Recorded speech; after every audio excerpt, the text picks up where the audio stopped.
Welcome, Men, to The Next Stage is a podcast created just for men to be a resource in your life to help you summit life's climb. I'm Rob Stout. I'm the host of the show. This is my friend, Mark Brende. We were together on the last episode. If you were not, and you have not checked out the last episode, watch this one, go back, watch that one, come here. I don't care what you do, but you got to have both of these in your brain, in your life. We're really excited to jump into the continuation of last episode's conversation. We're in this Freedom from Porn series and talking with Mark, who works with a group called I Empathize.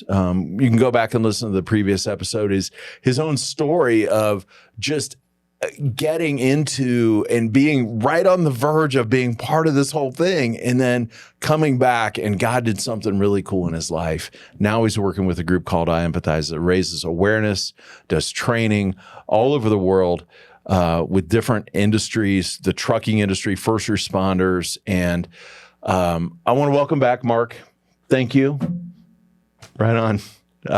It's been fun and a really good conversation, and I just appreciate your willingness to be here, to talk with us, to share your life. We talked about pornography and really the sex trade being anonymous, seemingly anonymous, available, and affordable. And we talked a lot in our last episode about porn and how it just kind of is part of the culture, how it's a gateway, how it cycles down into some real just incredibly dark areas that you might think, man, how did I get here? You're right. You know, what I want to talk about on this episode is, what do you do? How do you get out? We're going to talk in future episodes about first exposure, family systems, that type of stuff. More of a therapeutic approach. Yeah. But I'd love to hear your thoughts on if a man is in this, and let's face it, it's a $100 billion industry. It's not just one guy with $100 billion, right? Right. It's a lot of guys with $1, $2, 50 cents, whatever it is. Okay. What are some of the things that you've seen as practical ways to help men get out of porn and the effects it has? Yeah. I mean, it's a big question. And I think there's actually three simple answers to that are deep and perhaps profound, but also super simple. Sure. And I could talk a long time on this. And but let me back up a little bit. And when we think about porn, is it the issue? Maybe not. I mean, maybe it's a symptom, right? So I sat down with a human trafficking survivor, and I wanted to learn as much as I could. So we met up actually in Loveland, not far from here. And several times we sat in a coffee shop, and I just took notes, asking her questions to learn as much as I can, so we can serve with our content. I can serve as a leader in this issue. And so I asked her a broad range of questions, and I mean, she was awesome in helping provide, I think, really some helpful nuggets. So one of the questions I asked her, you've been over 5 years with pretty much every guy. And I'm like, is this okay if I ask you this? Yeah, go ahead. So, I mean, 7 guys a night, 5 years. Could you summarize what these men were looking for? Like a couple paragraphs, maybe. I mean, whatever you got. Like, what were they looking for? Right. You're ready with your notebook. Yeah. Ready, go. Yeah. Yep. Mark, I can summarize this in one word. I'm like, whoa, okay. I'm thinking power, right? Mm-hmm. Sex. Mm-hmm. So, I mean, is it that simple? Mm-hmm. It's just validation. And I'll summarize it this way. Men are willing to pay a lot of money for somebody to just look them in the eye and tell them that they matter. I'm like, whoa, writing that down. Oh my gosh, that's huge. So what is that? Validation. What does that say about the root of this issue? Where does it go back to? Mm-hmm. In almost every occasion, if somebody has fallen into the snare of this issue. Where did it begin? It began with a wound that they received from their father, either in their absence or their presence. And that wound is a message that they took on themselves. I don't matter. So what was my message? You know, growing up, what did I hear that led me to Thailand, that led me in Southeast Asia, led me to that hotel room with that girl in a moment that defined me? I heard two powerful words from my dad, and I'll just say we're great friends now, so I don't want to throw my dad under the bus. But when I was a kid and he was going through hard times, he told me, "You're worthless. You're worthless." And man, those words as a kid, they cut deep, and it sent me. I can look at, you know, the pathway of my life on this journey of needing validation, needing somebody to look me in the eye and tell me that I matter. And where did I go for that? I went to a woman, and to another one. I need validation. And the idea of going to Thailand and being surrounded by all these girls that are going to tell you how great you are somehow led me there. And I realized this isn't even about sex. This is about validation. So, you know, we have that going on. So how does a man get out of this? It's not just by shutting your laptop. You know, you still have a wound, likely, like, what's going on? What's driving me here? Why am I needing validation here? And, you know, I think there's lots of great resources, and you and I have been on a weekend where we journey back to our wound and have an opportunity to explore that. And that's really, I think, a great helpful tool. But I think you got to start there. Like, what's my wound? You know,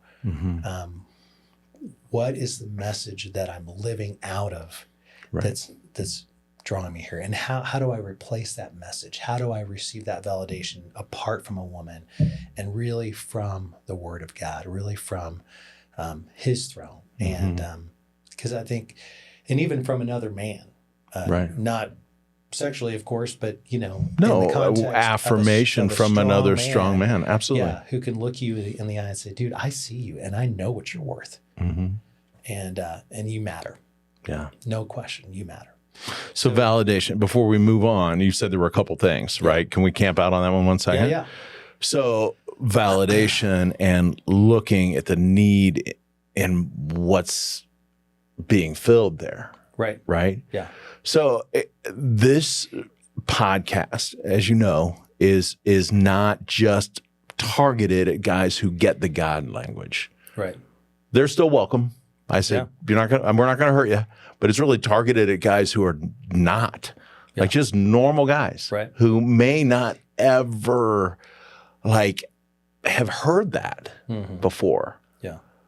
And I'll tell you how that works out in my life. And I've been on a journey with God for years, in some really good seasons and some really crappy ones, right? But I'll tell you, and I shared this with another man that I coach around this area. I said, you know what? It takes every day, starting with the most simple, ancient truths, every day in my mind. Like we see it, you know, the Lord's Prayer. Psalm 23. The Lord is my shepherd. I have everything I need. Like, just hearing those words and meditating on them and just going, you know, like, that's something I need. I have everything I need. God is like a shepherd in my life. God, I have everything I need there. Yeah. I get validation there. I get validation from one who created me. I'm not a fluke. I don't not matter. You know, I matter not because I'm good enough, I'm strong enough, I'm doggone it, people like me, the old Saturday Night Live thing. It's not just positive speak or manifesting, whatever that word means, but actually just burying yourself in, like, truth, like God's love is for me. God is for me. He's with me. He created me. I'm not alone, you know? Because the reality is the world's a pretty scary place. And we hear a lot of I don't matter messages, no matter where we're at, right? Yeah. And so even starting a man off and just in this journey of like, I've never been down this God path before. Man, like, and I would just invite, if you're a guy right there, let's just stop right there. If you're a guy and you're like, hey, listen, I don't have anywhere to start, email the next stage at Sherpa5280.com. Email and just say, hey, I need to know where to start. Just shoot us a quick email. And that's not an ad. We're not trying to hook you for money. We're not trying to do any of that. But it would be great to just be in conversation with men who are like, this whole conversation is bringing something up for me and helping take that next step. Yeah. So thanks for hitting that one, because the reality is it's easy to say, you know, Mark, stop smoking. Well, you're addicted to nicotine, right? But this is deeper than that. Stop looking at porn. Well, I got to understand why I do that. And number two, replace that with something else, right? Right. So I appreciate that one. Cool. Yeah. Okay. So you had three. That was number one. Yeah. So right? Number two. And the question, just to frame the question again, because I think we may have gotten lost in that, is what can a man do to get out of that? Yeah. Right. So going on with my conversation with the survivor, as I continue to ask questions, learning and taking notes, I asked her a simple question, like, in your opinion, from your perspective, when does this issue end? You know, I want to hear it from you. Right. And she said, Mark, this is really simple, and you please quote me on this, but once men become men, this issue's over. I mean, it was just that simple. I'm like, whoa, that's good. Okay, well, I'm definitely going to quote you on that. Did she unpack that one? Well, so she did, but it was also really simple. Like, it's almost like she's like, and you know exactly what I mean. Like, the only reason this issue exists is because men are in hiding. They're going to this little shallow boy place where they're still living out of this wound, and they don't understand their greater mission to be providers and protectors in this world. We need men to be providers and protectors, not exploiters. That's the contrary version of a man. That is a boy living desperately out of his wound. That's where exploitation comes from. And where, you know, you don't care about, you know, another person's value because you just need your needs met. And you're going to use whatever you can, whoever you can, to get that for your little boy inside of you. So, you know, when I think about going back to your purpose thing, that really, you know, that a man who has purpose, who understands his mission, and can really dive into that daily and can own that, his vulnerability to being taken out really decreases, I think, dramatically. Right. And I went to a mission purpose conference this past year, and it was amazingly profound.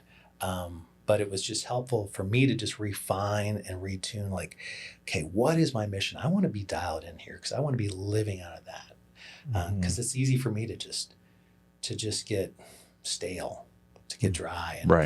And so understanding, you know, that my purpose is I ignite the hearts of men, really, so they can shine light in the world. And through the gift and blessing of validation. That is so key, I think, at least in terms of my purpose, that's what I really want to be about. And so, I mean, that gets me up in the morning, that keeps me going in this work, and really everything I do, whether I'm at the gym, or whether I'm on the basketball court, or just hanging out with some guys who are at home. Like, I have the great honor and responsibility to bestow upon my kids validation, the blessing of validation. Yeah. And it is interesting that you talked about that being your wound. It's interesting how we give what we need to impart, you know, receive as well. Right. Yeah. So then number 3.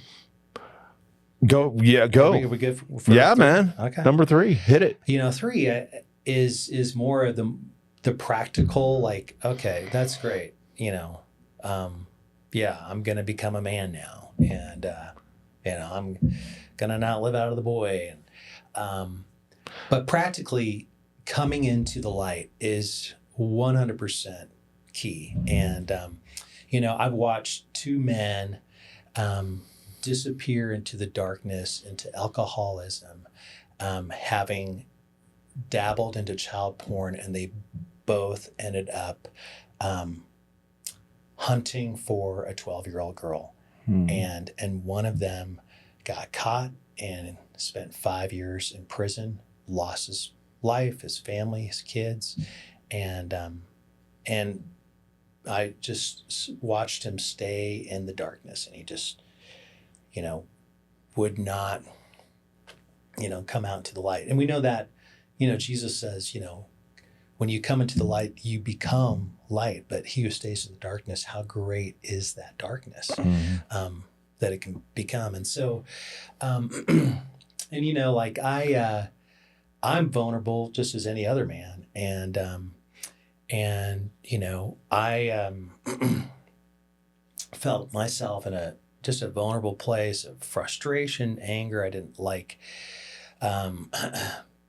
where my heart was. And I called up my buddy, Matt, great man. He's a firefighter in Las Vegas. And we do a lot of human trafficking work together. And I said, hey, Matt, I gotta call you right now, because my heart's not right. And I feel vulnerable. I feel like temptation is knocking on my door, and I don't want to walk into this. Brother, Right. Thank you for calling me, man. Let's pray right now. I mean, and we just go to work and bring that into the light. And it's just really awesome, But I think if you don't have brothers like that in your life, you don't have people that you can bring that into the light, and you're going to be like the tribe leader who, encourages everybody to not talk about this issue. Right. I mean, people just continue to be maimed. But when you decide, you know what, I think we do have a crocodile problem, and let's start talking about it today. Right. I mean, right. Transformative. But you have to bring it into the light. Right. Yeah. Well, and it's amazing how much more powerful something gets when it stays in the dark. Oh, yeah. Right. Oh, yeah. It becomes its own thing. And a lot of that, we've talked about it in this series about isolation. Yeah. When you isolate, you think you're the only one. Yep. Right. And that in itself becomes a power. And you feel that like, oh my gosh, I can't. Or so many leaders, get to a place of leadership and they can't be vulnerable because they've never cultivated vulnerability with trusted people. I'm not talking about being an emotional smorgasbord for everybody around you. That's not healthy or safe. Right. But cultivating an environment, a community where, okay, we can talk about that. Vulnerability breeds vulnerability. I mean, it's pretty awesome. It does. And so does safety and strength. Yeah. Right. Yeah, and so you put all that together and those things are in the light. You're not abnormal to be struggling with an issue like porn. Yeah. You're not. Yeah. In fact, you're probably in the majority to a varying degree. Right. Statistics, say that it's, it's vast. I mean, everybody is part of that because we're in a culture like that. Right. But to bring that to the light and just go, you know what? And that's maybe what one of the functions of this series has been, is just to talk about it, to get it out there and to say, hey, there is an issue here and it's got roots. And like you said, in your second point of just understanding that vulnerable part and when men become men, but that's a huge journey. Yeah. Like that's as you and I know, we've been through this. I started that journey about 10 years ago of just understanding, man, there's a part of me that really got left in the dust by really good parents who were doing their best, right? Yeah. But there was a part of me that needed to have that validation. There were struggles there that I didn't know what to deal with. And when I was a teenager, I didn't know how to parent myself. I didn't know how to do that. Right. And so that just became behavior. Right. So, the second one of when men become men, that's a lifetime journey in itself. Sure. Yeah. But even getting in an environment where you're understanding and talking about and talking through woundedness is a cool thing. Oh yeah, it really is. And really good friend of mine. I thought I knew maybe everything going on in his life, and thought he was doing well. And he called me up one day and he said, Mark, I need to talk with you about something that I haven't been honest about. I'm like, oh, okay. Well, what's going on, man?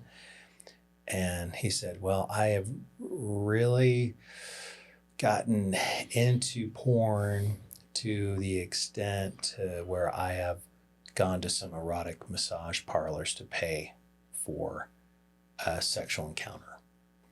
And then it led me to public display.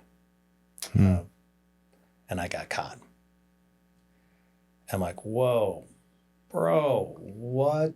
And I'm like, man, I'm sorry. I was not in your life better, and to have asked you questions about your life. And man, I hope you'll forgive me just being a bad friend in your life. I should have been a better friend. Right.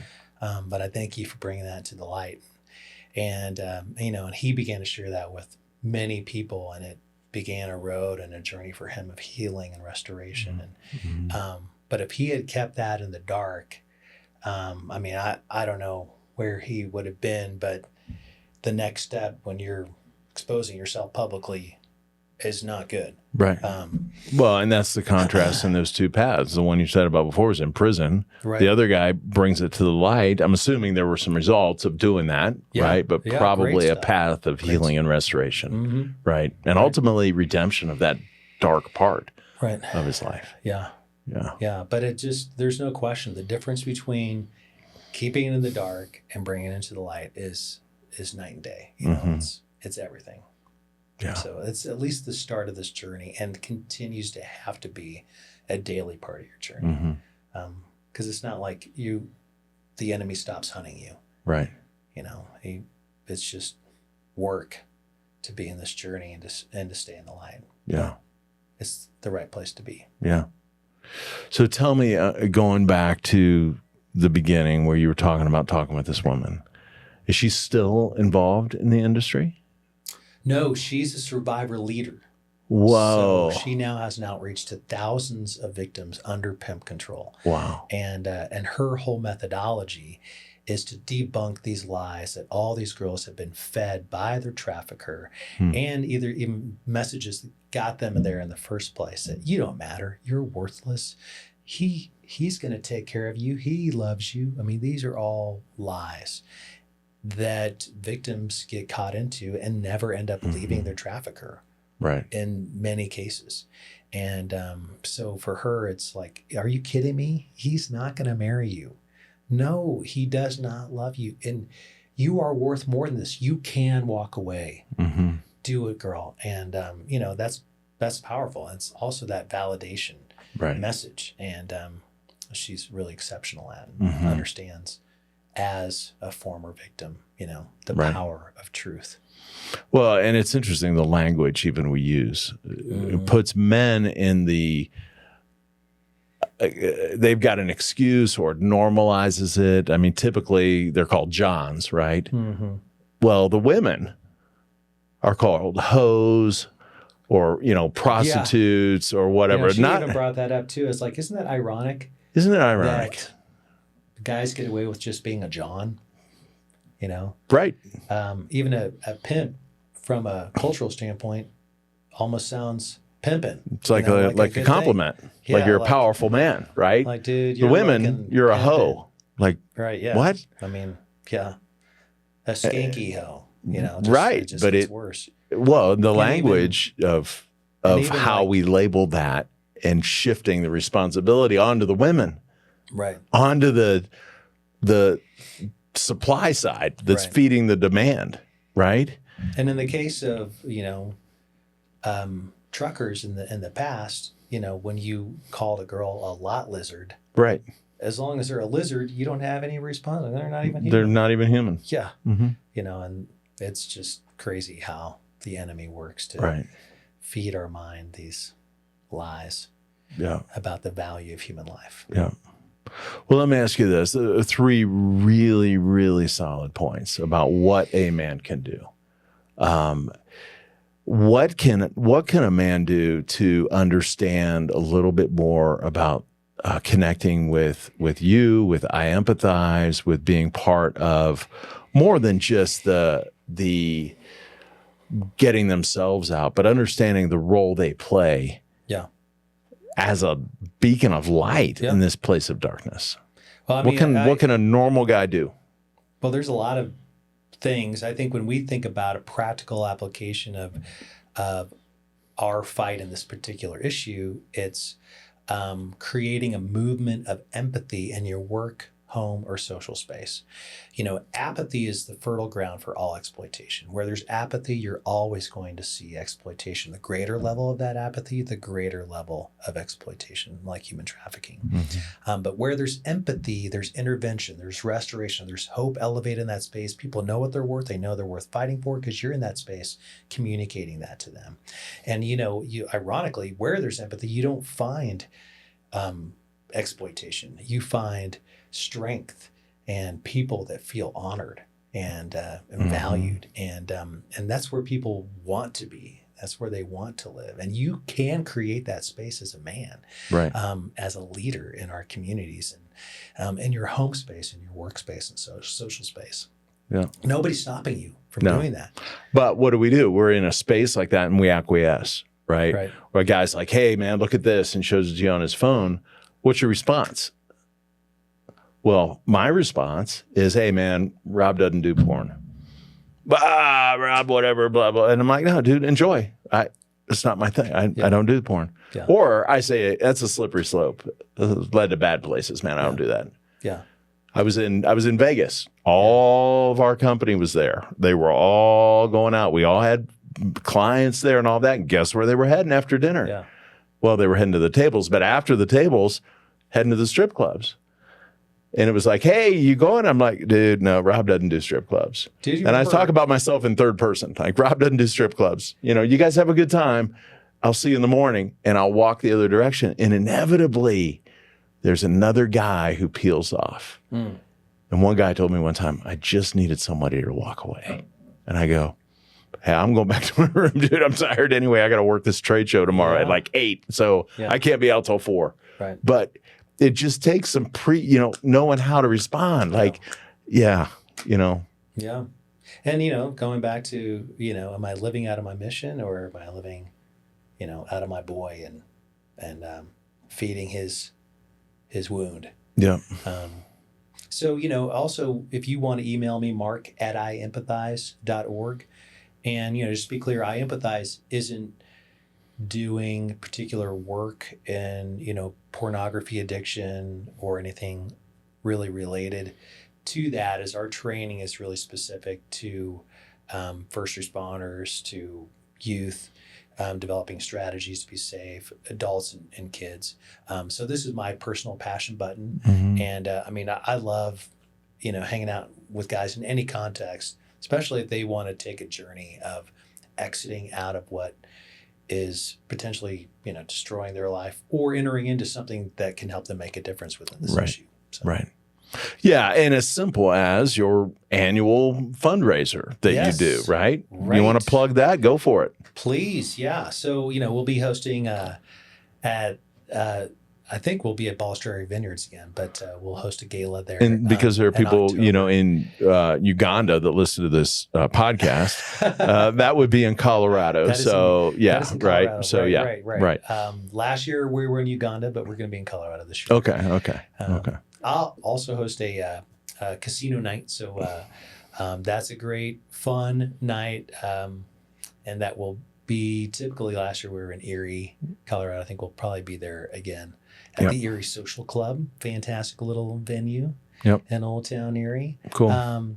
So if you're interested in making sure you have information on those events, please contact me. Mark And your email address? at iempathize.org. That's Mark at iempathize.org. Gotcha. Well, cool. Men, we are, as we've talked about before, very practically just point of action.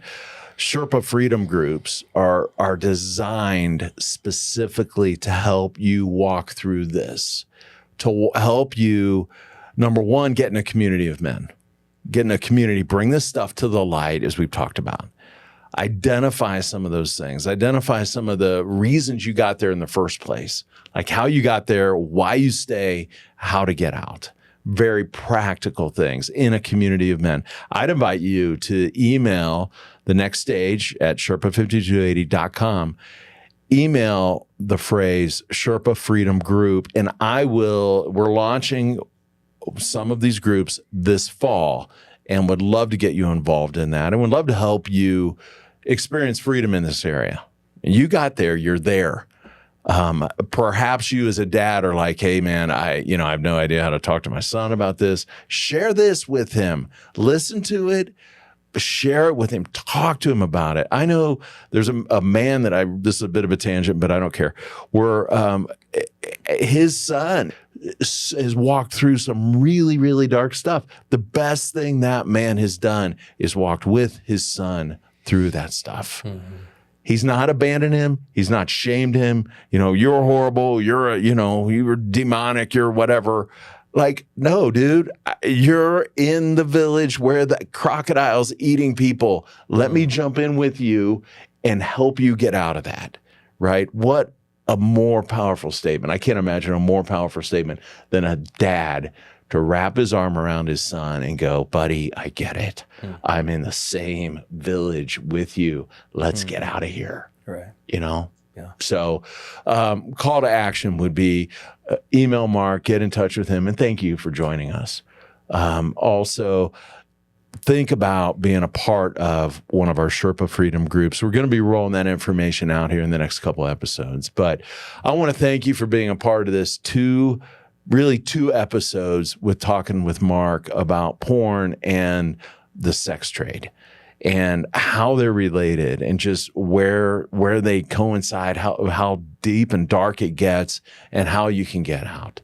I'd love to invite you to like, subscribe, pass this on, send this to a friend. If you've got a son, send this to him. If you've got a nephew, somebody you're involved, you're a father figure in his life, send it. Get together with a group of guys and be like, we need to tackle this issue. But thank you for being a part of these two episodes. The next stage is here to help you summit life's climb. And we're helping you do just that. Thanks for being part of this episode. We will see you on our next episode. Have a great day. Be awesome in your world, and we'll see you next time.